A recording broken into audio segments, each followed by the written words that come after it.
আজকে তোমাদের জন্য মিনি কিচেনে নিয়ে চলে এসেছি পটেটো ব্রেড রোল রেসিপি। উনুন ধরিয়ে কড়াই বসিয়ে জল দিয়ে আলুটা ঢাকা দিয়ে সেদ্ধ করে নিলাম। আলুটা সেদ্ধ হয়ে গেছে, এক এক করে এবার তুলে নেব।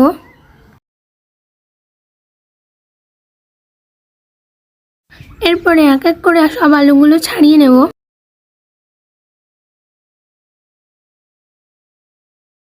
এবার আলুর মধ্যে পেঁয়াজ কুচি, লঙ্কা কুচি, জিরে গুঁড়ো, লঙ্কা গুঁড়ো, লবণ, ধনেপাতা দিয়ে আলুটাকে মেখে নেব। এরপর ব্রেড নিলাম, হালকা জলে চুবিয়ে জলটা চিপে বের করে আলুর পুরটা ব্রেডের মধ্যে দিয়ে রোল করে নেব। একইভাবে সবগুলো রোল করে নিয়েছি।